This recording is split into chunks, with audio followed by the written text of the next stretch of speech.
Did I play my opener? No, I didn't. Well, good morning, everybody.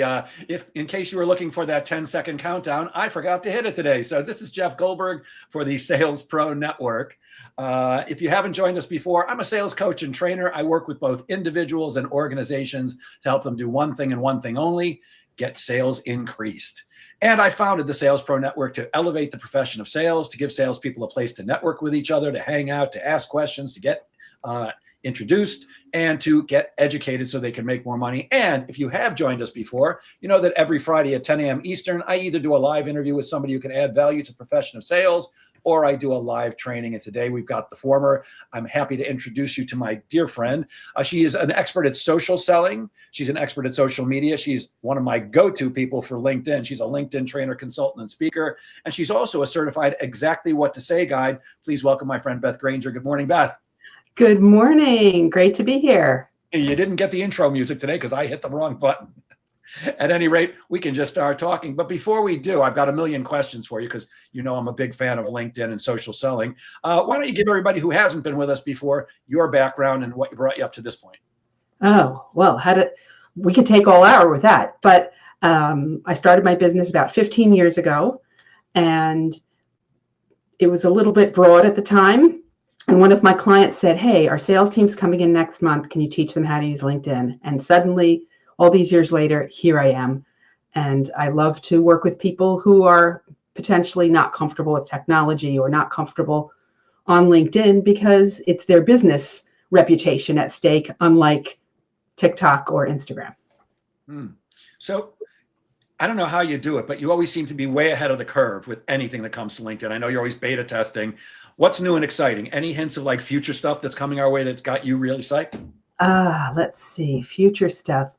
So I would say there's nothing that I know about that I can talk about future stuff, but there's something right now that they are heavily interested in video, vertical video, and they're experimenting how they're going to present it on the platform. So if you haven't done video on the platform yet, now might be the time. You said vertical video? Vertical, so like the same way that it would be on Instagram, or so that you can watch it on your phone. So not. Oh, I see. Yeah. I'm thinking, okay, vertical, that sounds very complex. Yeah. You just mean up and down as opposed to. Yeah. Gotcha. And I've used video on LinkedIn before, although I'm now thinking I haven't used it in quite a while. They're heavily going after that. They're promoting more videos. So they're experimenting with different ways to present it on the platform. So depending on which version you're in or which thing, some people will see a video tab on their mobile version of LinkedIn where it's just all videos, and you can scroll through like you would with Instagram or TikTok and watch videos. So that's one thing that some people will see. They're also experimenting with how you see it in the main feed on the desktop version. So you might see a video and then you can swipe it to see additional videos, not necessarily by the same person. Personally, I definitely do not need one more video feed that has me scrolling. I think I need to go to a chiropractor or something just for my finger because it's a killer. I love it, but it is addictive.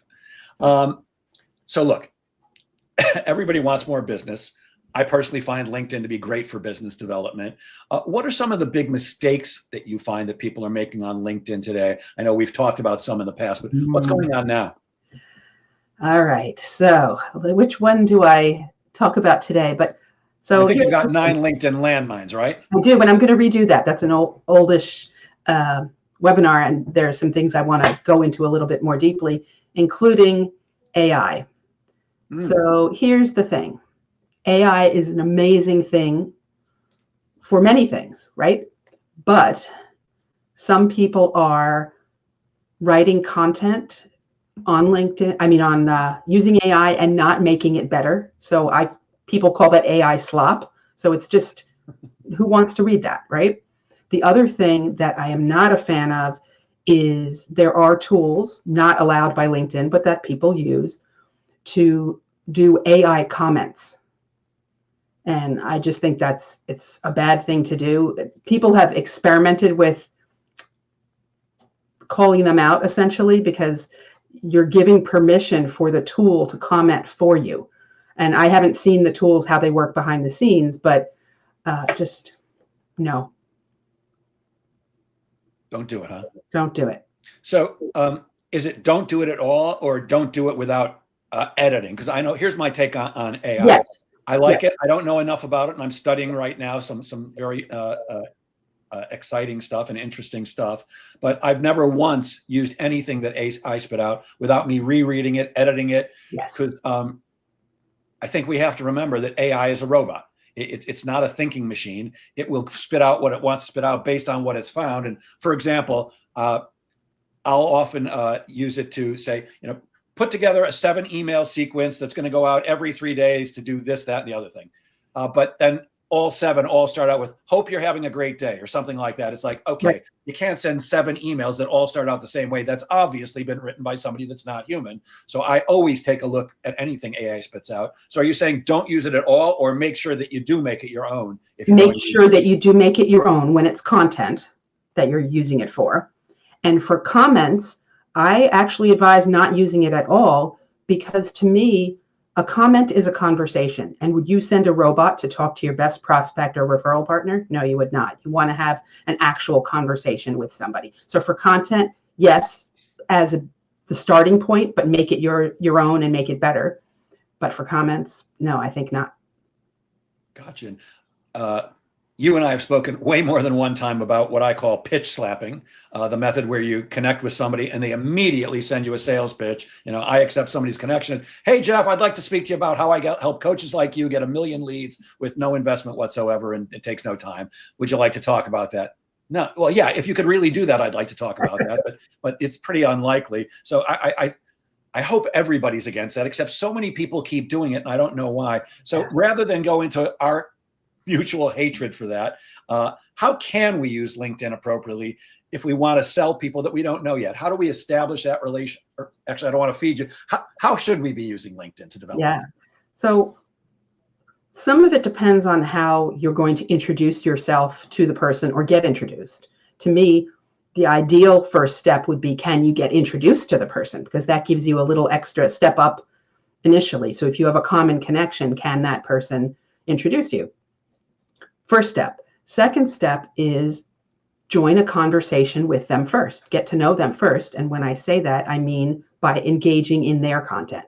So having a conversation based on, of course, they have to be active. If they're not active and sharing content, no, it's not going to work. But and not in a creepy way where you like 6 posts, comment on 6 posts, follow them on Instagram all within 5 minutes. It has to be just like a real conversation would be. So maybe you're commenting on something that they've said. Maybe you ask them a question. What are they going to do? They're going to respond. You're now in conversation. So that if at that point or after a while you send them a connection invite, right, that's going to work. And then just like any relationship that you have to not rush it. So you're saying let's get into a conversation based on what they're posting first before we even reach out to them to connect. I can tell you another one that bugs me. I'll accept somebody's connection request and then they send me a DM. They're not saying, hey, I'd love to help coaches like you get leads, but it's like, how's business? How are you doing today? And it's like, for me, it feels like they really want to have a genuine conversation, but you and I both know that's not what they're after. And my response is, look, I don't have time for this. If you want to sell me something, just try to sell me, but don't beat around the bush. So how can we actually engage in that sales conversation without making it seem, how do we be genuine? Yeah. I mean, I know what they want. They don't really care how I am. They don't really care how my business is going, or my podcast. I can't get 1 million from these. Oh, Jeff, I'm all over YouTube and I can help your podcast reach 10 gazillion people. It's like, come on. So what's the appropriate way to have a genuine conversation that doesn't feel like I'm just saying this to get into a sales conversation, which is what we're trying to do? It's a great question, because I don't think there is any one answer. I had a workshop I was giving, and it was all salespeople. And I said something about developing a relationship first. And they said, look, I'm a salesperson, So if a salesperson reaches out to me, I just want them to say, hey, look, let's not beat around the bush. I'm trying to see if this is something you might need. Can we do it? So he didn't mind that kind of approach, but that's because he's a salesperson. So I think it depends on who you're trying to reach out to and what their whole world is. If you're reaching out to another salesperson, that might work, but it also might not. So that's why I try to be in conversation with a person first. I did once receive, and I wish I had taken a screenshot, a very blunt message saying, look, yes, this is a sales pitch. And it was very funny. And in fact, you with your comedy, you might be able to come up with something that's funny and it just makes somebody laugh. And so they would respond. It's funny. I just made a note to myself saying, rather than waste your time. So I might actually try that. Yeah. I think at that point, it's really going to be a numbers game, which I'm okay with. It's just that, how much time are you going to waste DMing everybody with that message? And what's the response rate? Look, I'm a big fan of doing whatever works as long as it's legal, moral, and ethical. But I don't like my time being wasted. So don't waste my time either. So maybe the direct approach is the way, although most experts like you say it's not when you're selling on LinkedIn, right? Yeah. Well, and it also depends how you get your business. So are you attracting people versus outbound selling? So I tend to do more of the attraction method, and maybe it's because I'm shy. I'm never gonna cold call somebody, for instance, which you may not do anymore, but you have that skill and that comfort level. Yeah. And I'm with you. I'd much rather attract audience than reach out to them. But you can always use more. I don't know about you. I can almost always use more business. Yeah. But yeah, my methodology, and we've discussed this before, I got about a third of my business from LinkedIn because I post 5 days a week, and all I'm posting is what I believe to be valuable content for my audience. The people who I want to sell stuff to, I'm giving away advice, and that's what gets some people to reach out to me and say, hey, I want to talk to you about coaching. Hey, I want to talk to you about training, or whatever they're interested in, because it's much easier to sell people who are doing what I call raising their hand. Hey, Beth, I need some LinkedIn training. Can you and I talk? I'd rather have that conversation than, hey, need any sales training today? Need any sales coaching today? Exactly. I don't know. Plus, it educates your referral partners, right? Sorry? So if I know it educates your referral partners, the post that you do. So yes, of course, I would always think of you, but because I see them, I know what you're up to, and you might say something, and then I'll hear a conversation with someone else in a different way. They might say something that relates to something you just posted, and then I can say, hey, you have to meet Jeff. Yeah, and that's the reason why I'll get up at 6 a.m. to get to a networking group at 8 a.m. to give a speech for them, because you never know. I gave a talk in front of about 15 people in a networking group.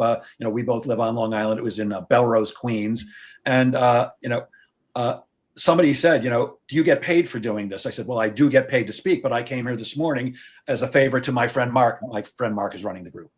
My friend Mark, but here's why I'm doing it. It's not just a favor to my friend Mark. I'm giving you valuable information today that I charge for. I'm hoping that one of you at some point in the next 6 months is going to talk to somebody who goes, oh man, sales are down. And you go, you know what? I saw this guy speak 6 months ago. So, you got to keep putting it out there. Now, exactly. Like with so many, like certainly with TikTok and so many other things, LinkedIn can be a time suck. You said you don't want to cold call. I don't want to do it. Yes, I have that skill. I don't want to do it either. But it's much easier to not get rejected on LinkedIn, and you can easily go down a rabbit hole. So how can we be more strategic, shall we say, about the time we do invest on LinkedIn? And what do you recommend for most people? How much time should they be investing on LinkedIn on a daily basis? So I like to say there are sort of housekeeping things that you should do every day. So I like to every day check incoming connection invites, messages, review who's viewed my profile, and respond if I'm going to respond. So those are the kind of things I like to do every day. Then there are times where I have a little bit more time to spend, and I'm going to engage with people in conversation.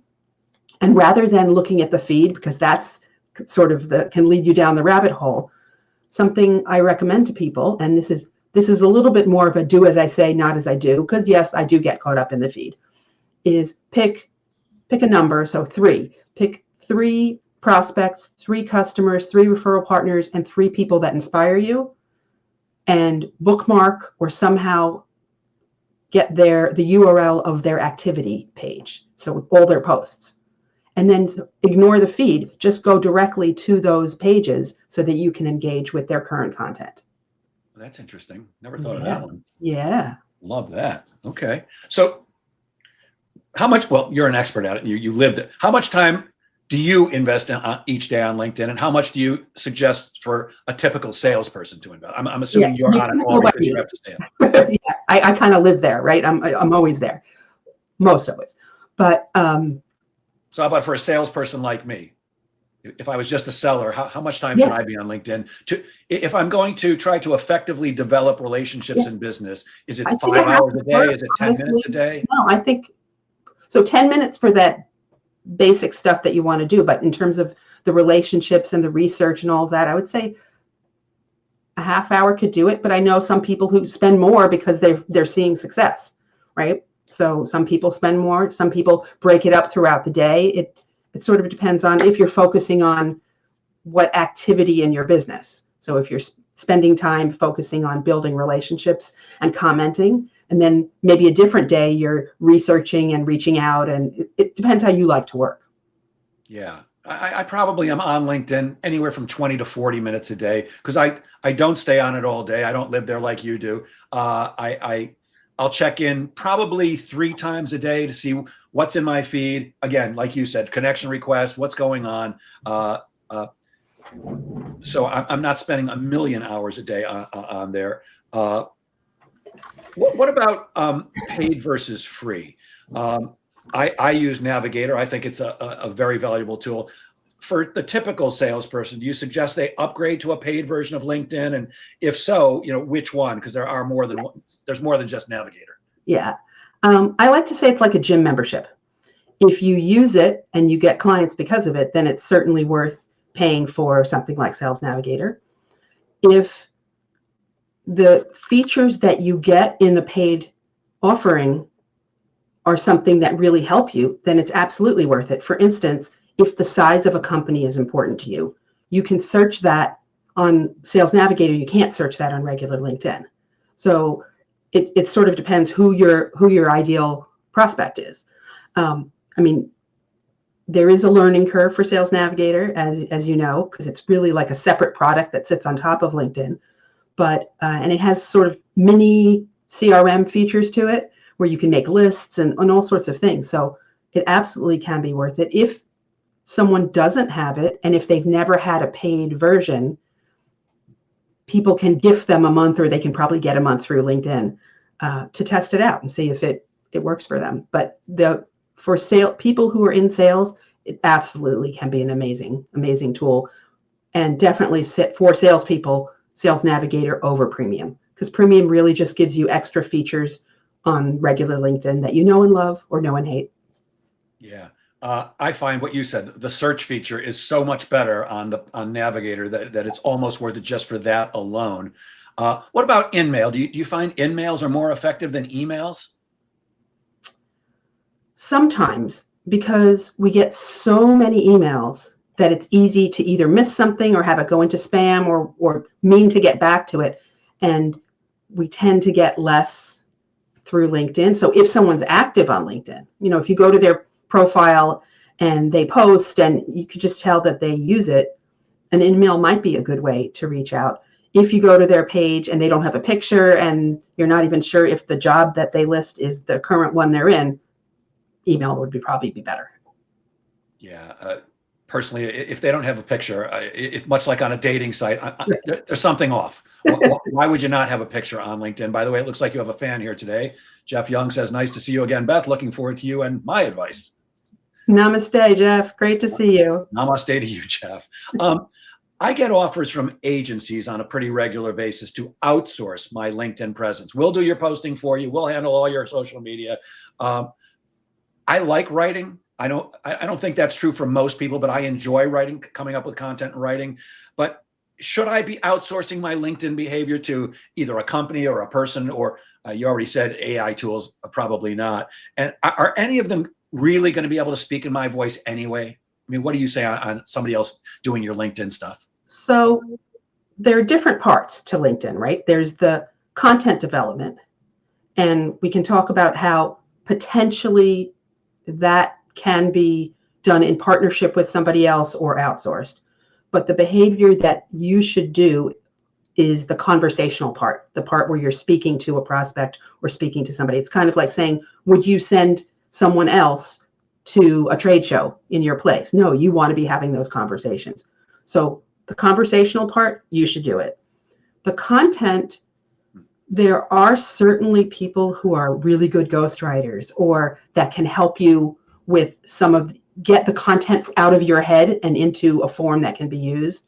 For instance, when I've worked with some clients, what I'll do is get them on a Zoom, record them, and then that gets turned into video and text content. So certainly there are people that can help you, but I would say LinkedIn is a different animal.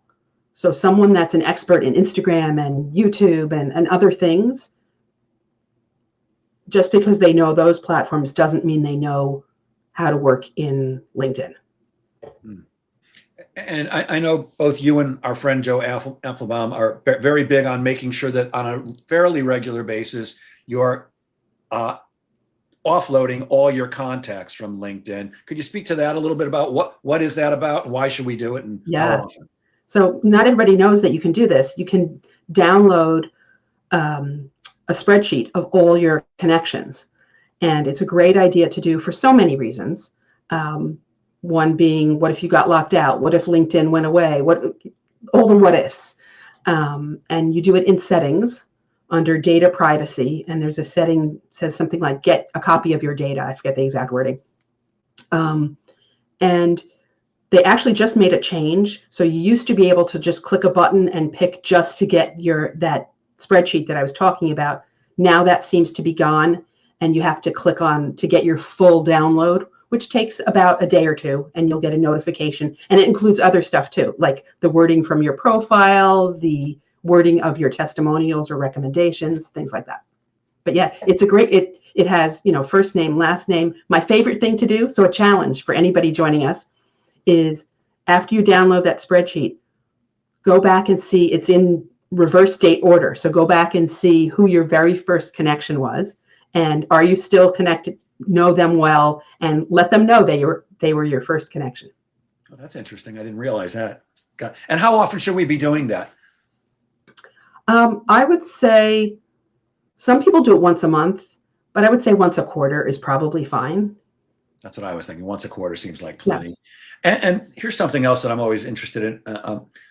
What about business versus social posting on LinkedIn? Should we just stick to sales and for me, sales and sales training and stuff like that? Or should I be posting about what I'm eating for breakfast or where, who I'm meeting for lunch or stuff like that, hobbies? Is it strictly for business? Like Facebook, mostly for social, I don't care. I actually don't care what people are eating, but people do that kind of thing. Yeah. Same thing for LinkedIn or no? I would say you have to decide where the line is for you. And because social media, right? What's that first word? Social. Yes, there are people who express annoyment at people doing stuff that's less business and more social. But I think there are certain things, for instance, if we were at a networking event together, for us to do a photo and talk about the organization and that's, to me, that's great, right? You're promoting the organization, you're sharing what you're all about, and especially if you include something that you learned or something that you did. The other thing is, you have other sides to your world. You're a comedian. I think that would be great to share because it just shows another part of who you are and could attract people to your actual business because of you just don't even know.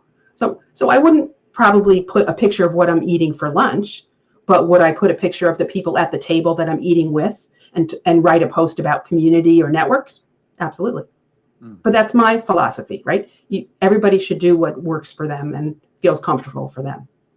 Gotcha. Now, besides being a LinkedIn expert, you're also an expert at networking, both offline and networking offline. I mean, besides networking for LinkedIn, and I know you facilitate a networking group. What are your best do's and don'ts? Because you and I, we both been networking a long time, and I find that there's a lot of people out there who just don't get it. To me, one of the worst is when you're at a networking event and you give your brief commercial or your introduction and you end it with, "And I'd love to do business with all of you." Yes. Shoot me. So what are some of the do's and don'ts for networking, both on LinkedIn and I'll call it in real life? Yeah. So, like you said, right, if you're going into a room assuming these people could be your prospect or customer, to me, that's very transactional, and it's not the way to do it. It's more to get to know who are the people in this room, get to know them as humans, and potentially, yes, could at some point they potentially be a client? Yes. But more importantly, could they be a referral partner? And also, I think people who think that everything has to be back and forth aren't looking at the big picture. So for instance, I might have a referral for you, Jeff, but you might not have one for me.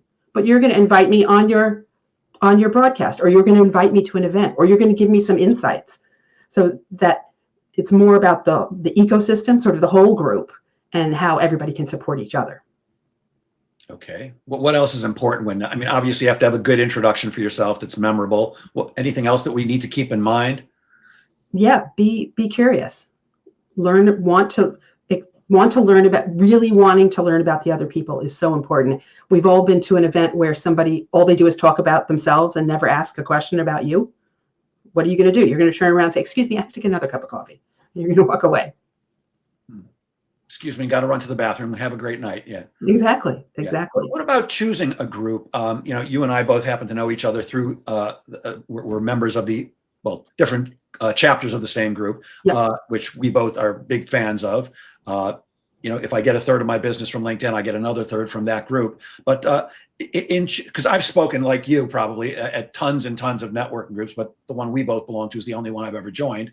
I was only interested in one other in the last 20 years and didn't join that one. So what about choosing a group? There are things I think that people should look for, but what do you say about that? Yeah. And back to your dating analogy, right? It's a little bit like that. Visit, and you'll just know, at least in my opinion, it'll just feel right. If these people are not, coming up and putting their business card in your face and saying, "Hey, let's talk about your finances." If they're interesting people, smart people, and it just feels like a place you want to spend more time, people you want to spend more time with. And to me, the most important thing, well, there are two that are most important. One is, who's the facilitator? So usually it's an insurance guy who also runs a networking group, or a chiropractor who also runs a networking group. At the group we belong to, everybody's a professional facilitator. Now, you do other things besides, you're a LinkedIn expert also, but the woman who's founded it, Ellen Volpe, who we both admire and love, that's what she does for a living. Yes. All she does is focus on networking groups, and she's a genius at it. I think the group I'm in is 37 years old. She brought networking to Long Island 37 years ago. And, quite often I'll visit these groups and I'm like, I would never join this group. The facilitator doesn't know what they're doing. They don't know how to get stuff done. So that's one thing, having a well thought out brief commercial or introduction so that, people remember what you say. But the other thing is the people in the group itself. Like you said, a feeling, but to me, it's more than just a feeling. Like, I'm not going to badmouth any other big groups, and there's many of them out there, but often you'll walk in and there is a chiropractor and an auto mechanic and a house painter and an electrician, and lovely people, I'm sure, but they're not talking to the same people I need to speak to. Mm-hmm. So I want to make sure I'm in a group with at least a decent amount of percentage of the people in the group are also selling to similar type companies and individuals. It does me no good to network with a guy who fixes cars unless I need my car fixed, unless he happens to be speaking to CEOs, company presidents, and VPs of sales who I sell to. So I think that's important too. It's what type of people are in the group, and I'm with you. Like dating, go visit a million of them. I've actually gotten business just by visiting a friend's group because somebody reached out the next day and said, "Hey, I need you to train my son how to sell." So I'm always happy to visit, but it's unlikely I'm going to join any others. Okay. What about, do you have any advice for people who are maybe either new to networking or just uncomfortable in a networking environment? Like you said, you're shy. You know me a long time. I'm not shy, but what if you're not that comfortable with networking? What advice do you have for those people? Good question. So there are a couple things. I think when you're uncomfortable going into a room of people, it's because you're thinking about your needs and yourself. If you go in thinking about someone else instead, so if I was feeling a little uncomfortable, it's because I'm thinking about my needs, right? I need to meet people, I need clients, whatever it might be. If instead I go in thinking about my referral partners, so who can I meet that I can introduce to Jeff? Who can I meet that I can introduce to so-and-so? So if you swap that perspective, of course, you're going to meet people that will help you and you'll be able to help them. But if your priority, if your main focus is not on yourself, I think it's much more comfortable. So it's almost like don't even focus on going in and getting referrals, which is, of course, why we're all there. I'd almost say just go in and make friends.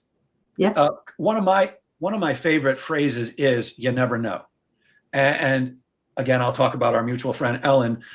Way more than once, she's introduced me to people where I've said, "I see absolutely zero connection here. Why would I possibly want to meet this person?" But you also know I trust her implicitly. And so many times, she sees the matrix of networking that I just don't see. So it's just go in and make friends because you never know. Yeah. And like you said, there's a guy in my group who I've known. He was actually the first guy I went on a one-on-one, or what we call an opportunity call, with. He gave me 4 referrals on the spot. And I was so stunned because I just joined the group. This is my first meeting. How are you giving me 4 referrals? You don't even know me. And he actually said, it's Doug Rowe, of course. He said, I have a feeling about you. Now, in 20 years, I have not given him a single referral, although I'm desperate to, because he's given me tons over the years. I believe in him. I love the guy. He's great at what he does, but it just hasn't come up, including when he says things like, which I think is also important, letting people know in your group who you're looking for. Like he'll say, I work with a lot of car washes.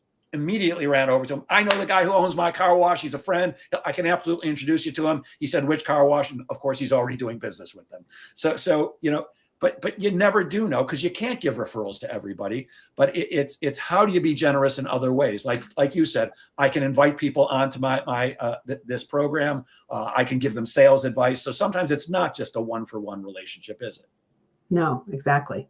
Yeah. And what's your take on in-person versus virtual? COVID changed everything for all of us. And for a long, long time, it was all virtual. And now many groups are back to 100% in person. Some are hybrid. Some like it one way, some like it the other way. What's your take on in-person versus virtual? Yeah. I mean, the tricky thing is, there's nothing like the energy exchange that happens in person. There's nothing like it. I love it.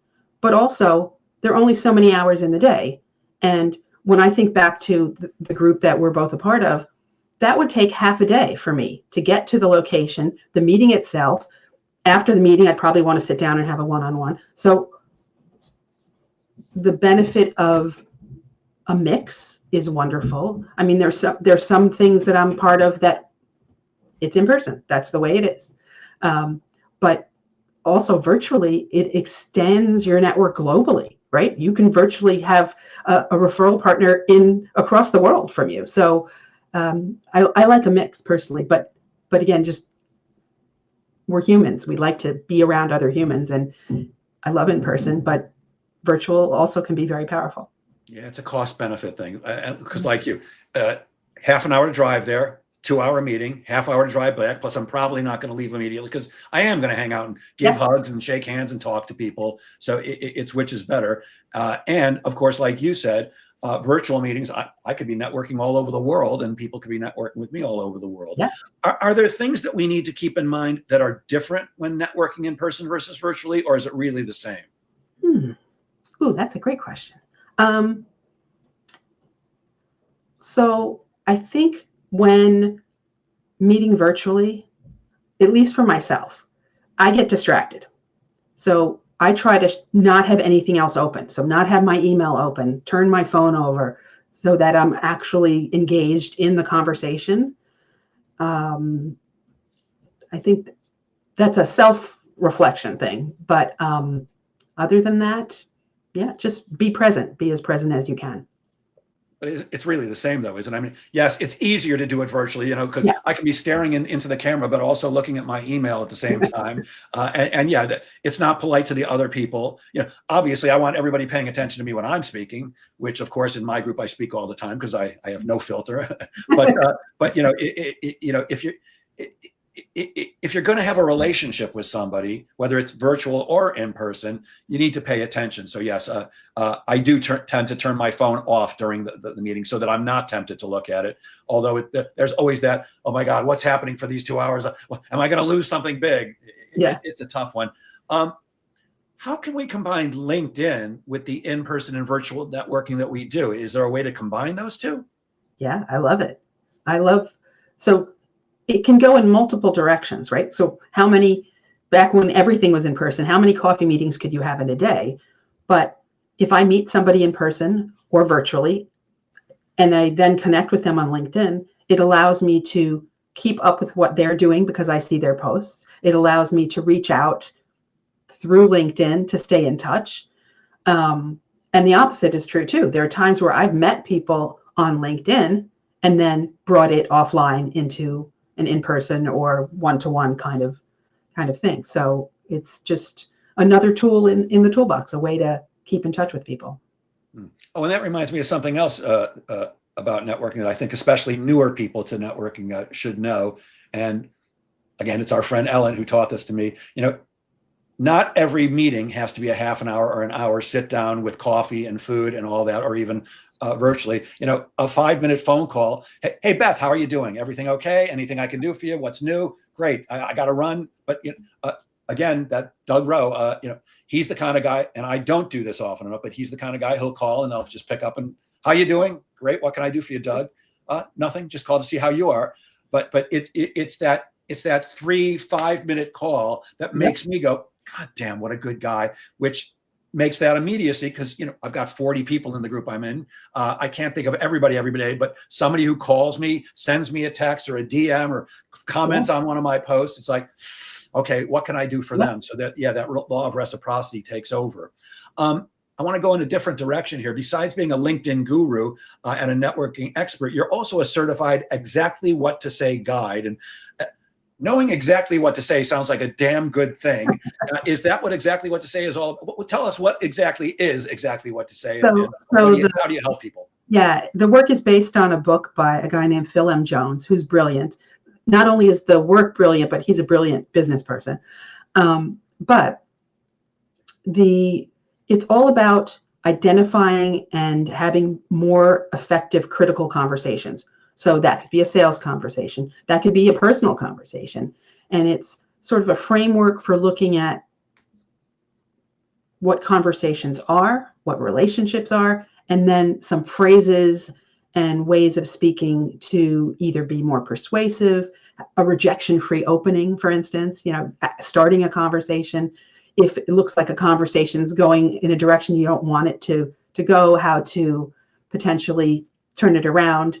And I tend to use that work. I combine it with the work I do on LinkedIn. For instance, I have a talk called Finding Diamonds in Your Database, which is all about how we think we keep needing to meet new people, but we already have hundreds, if not thousands of people in our network on LinkedIn, and how to mine those connections and what to say to reconnect without feeling icky or salesy or have a better time of it. And then I also work with organizations or individuals for their specific needs. For instance, this week, just the other day, I gave a talk for the UN Global Compact Human Rights Accelerator. And what this is, I know, right? Yeah, that's pretty impressive. It was really cool. And it was all about helping them have better conversations while they're doing the work that they're doing to get senior leadership buy-in.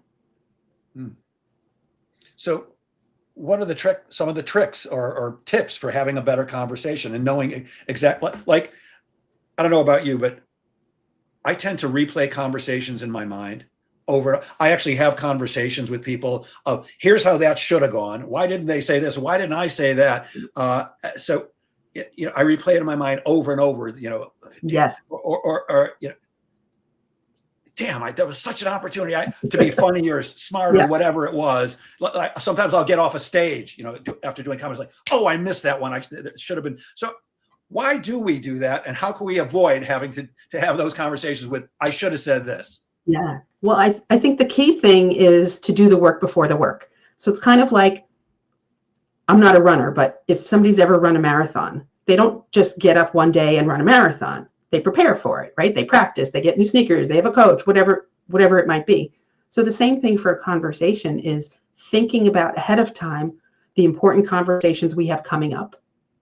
Thinking about some core ideas like that people do things for their own reasons.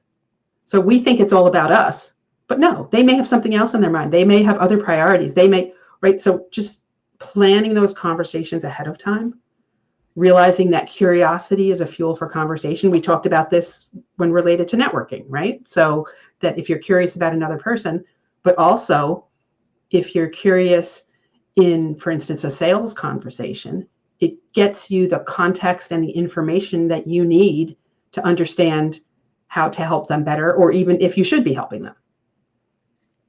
So as a sales coach, I listen to every word that my coaching clients say, and because I do believe that one word can be the difference between closing a deal and not.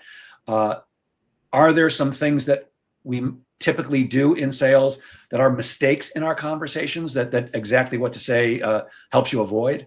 Yeah. And so what are some of those things? I'll tell you a funny story. So years ago, before I started my business, I was looking for a vendor to implement a system behind the website of the company that I worked at. And we were down to 3 people. It was December. One of the people called me and said, do you know when you're going to have a decision? I have a boat payment to make.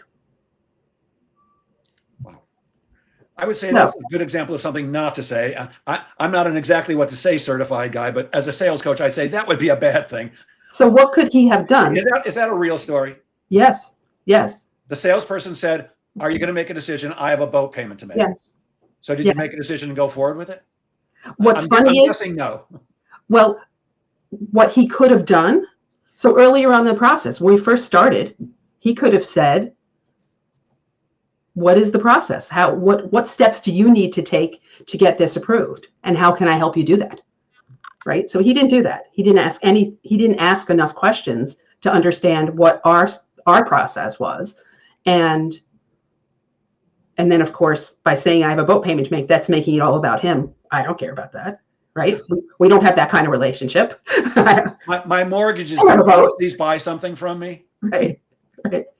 So it's all about the building trust and relatability and the relationship. Very similar to networking, right? It's building a relationship before you've earned the right to ask for the sale.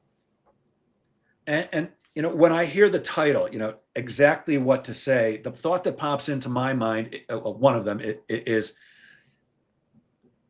do I have to overthink everything now? Do I have to choose every word? I'm not sure I'm saying this right. It's almost like it feels like it could prevent me from having a conversation because I'm thinking too much. I'm aware of what I'm saying when I'm saying it because I listen to other people's words, so I listen to mine too. But can we go in the other direction and we're overthinking it, or is it really that matter of planning and there's the planning.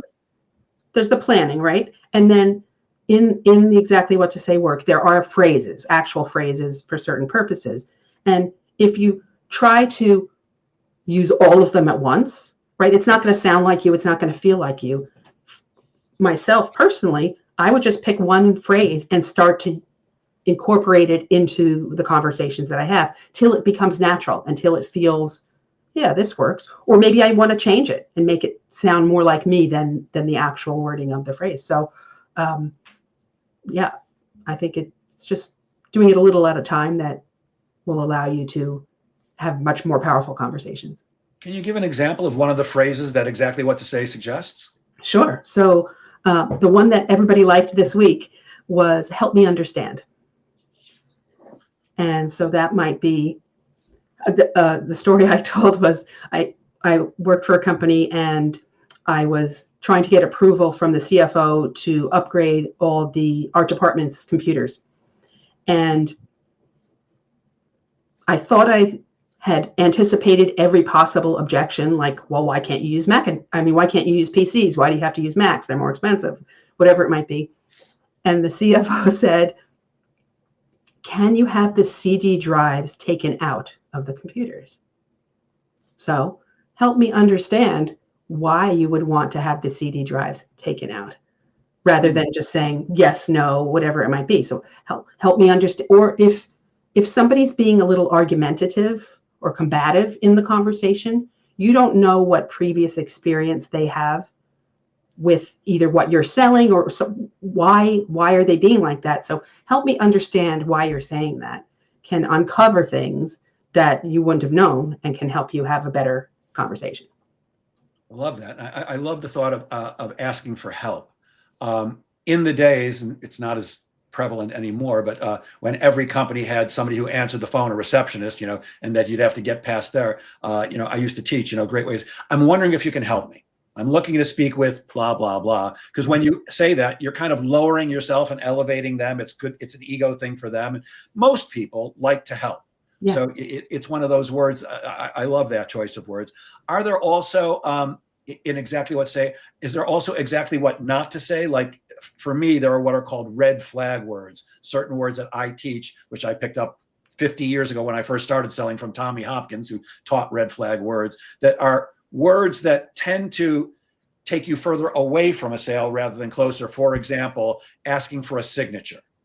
I never ask for people's signatures. I never call it a contract, even though I have a contract, because contract and signature are words that scare people. Oh, I got to sign something. A contract. You never sign a contract without reading it intently and maybe showing it to your lawyer. But nobody ever said, I just need your approval on the paperwork. Nobody said, don't approve paperwork. Yeah. So there's a lot of I also don't use the word dollars. I never say like if I'm doing a program for $75,000, the investment, not the price, the investment is just $75,000. So are there some red flag words, what I call red flag words, in Exactly What to Say that you advise keeping away from? So not exactly red flag words, but something you just said, it's the concept of a simple swap. So instead of saying the fee is or the cost is, the investment is.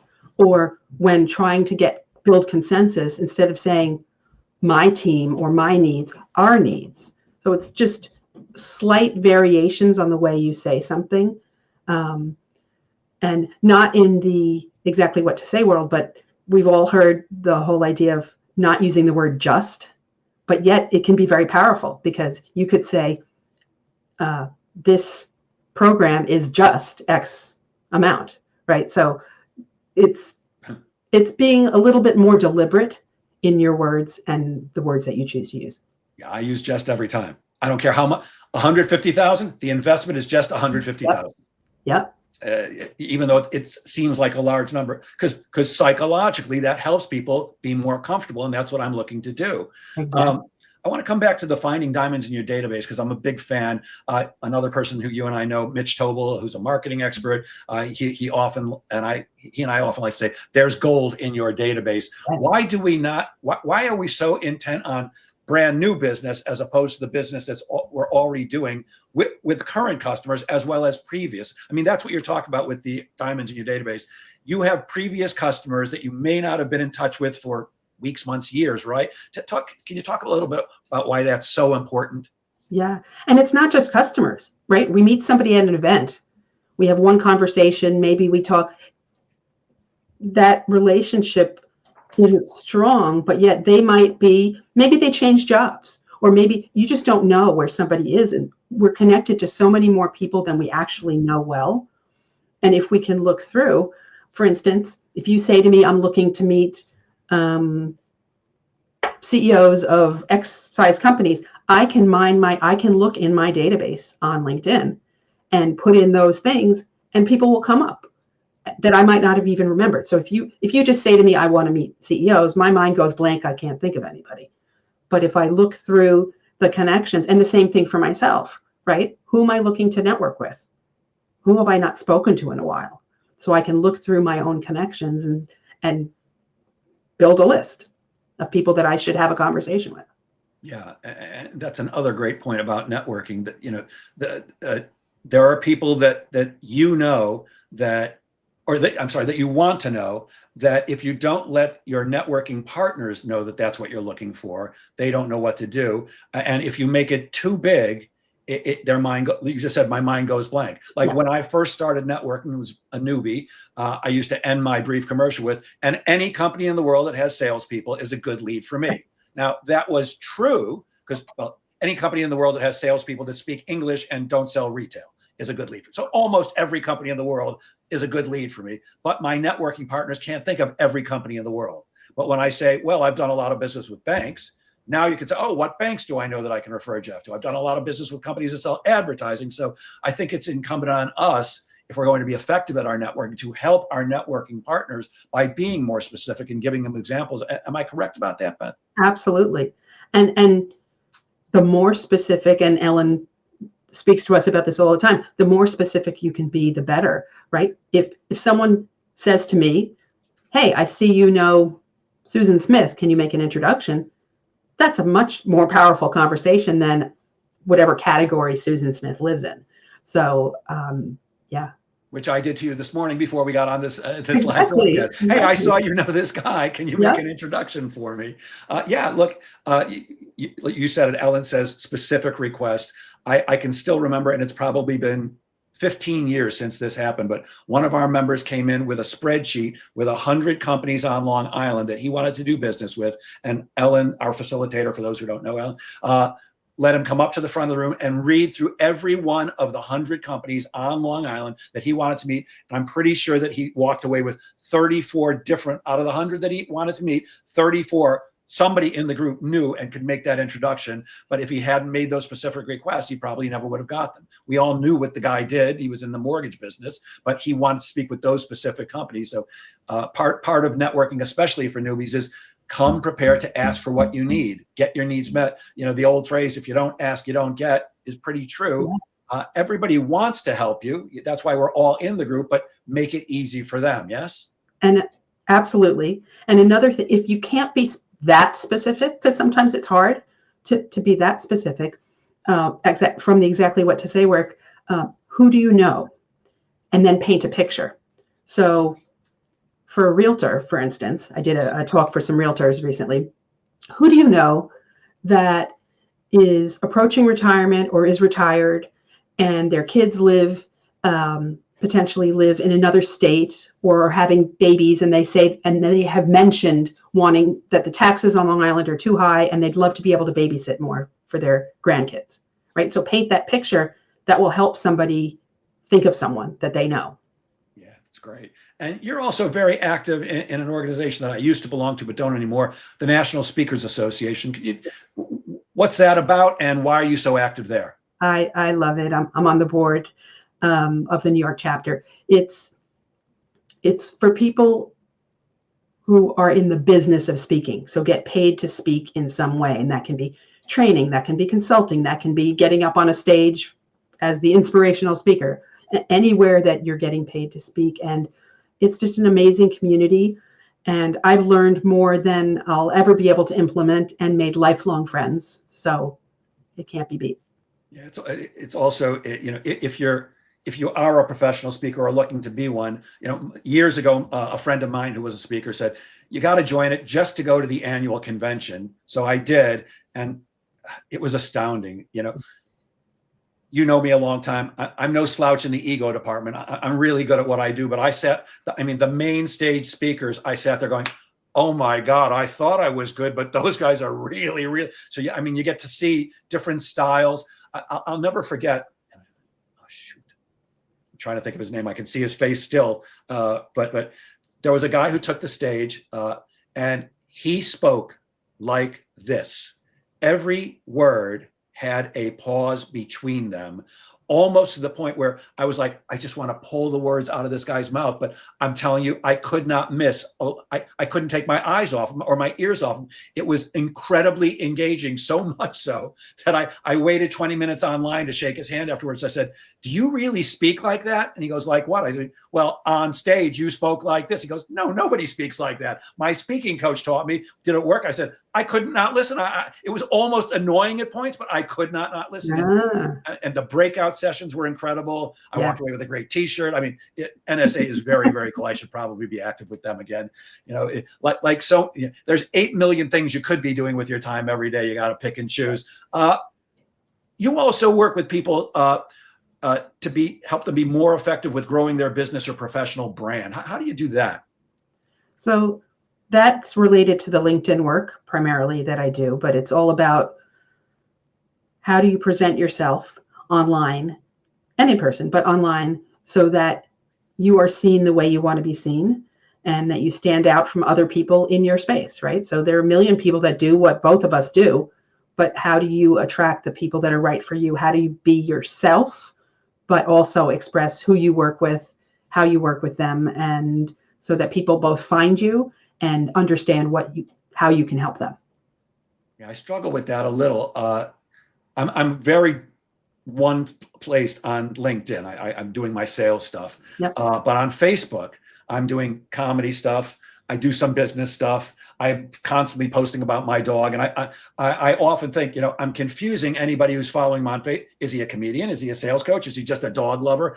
I'm all three. So, I don't think it is confusing. Sorry? Because I don't think it is confusing. No. Because we're humans, right? We all have things that we do that make us who we are. For instance, I don't know if you've ever done it. When I saw your act, I don't think you included that much of it, but I could see you doing sales comedy. I mean, there's so many funny situations that happen, right? So I just think it just makes us, that will repel some people and attract others, right? So I think it's great to share your full self, or as much as you would want publicly shared. Yeah. It's funny you mentioned the sales comedy.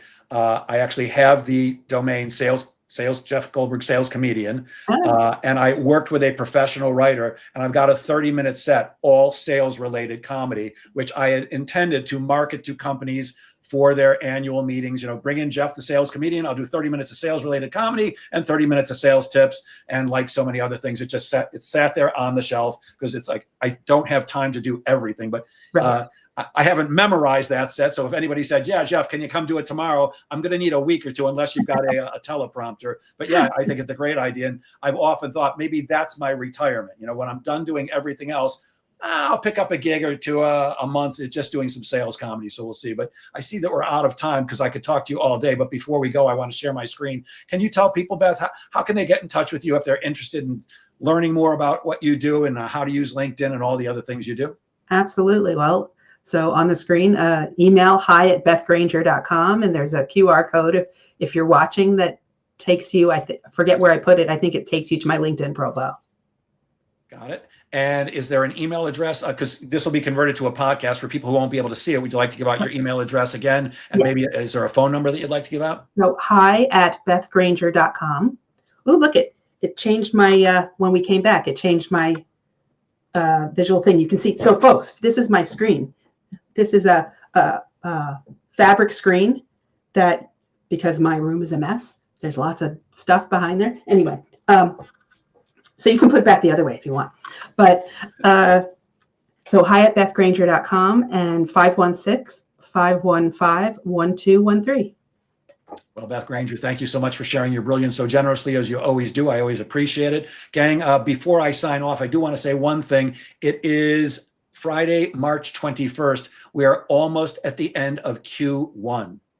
It's astounding to me. To me, it's like New Year's. It's just the year's flying by. If you have not gotten yourself at least 25% of your way to your goal, if not more, and you need help with finding new business, closing new business, call somebody. Call Beth Granger, who can help you find more leads and teach you how to use LinkedIn. Call a sales coach. It doesn't have to be me, but Get the help you need now. Go to your manager if you've got one, but don't wait, because if you wait until November and Thanksgiving and all that time, and it's like, oh my God, I'm not going to make my goal. What am I going to do? It's too late. There's still time. You've got 3/4 of a year, but I'm telling you, time will fly by. So get out there and take care of yourself now. Get the help you need. There are plenty of people like Beth and myself who are happy to help you if you just reach out, but don't wait, because it ain't going to happen on its own. And I'll leave you as I always do. Please remember that sales is a game of making things happen. So get out there and make sales happen. Have a great weekend, everybody. Have a great weekend, Beth, and thanks again. Bye-bye.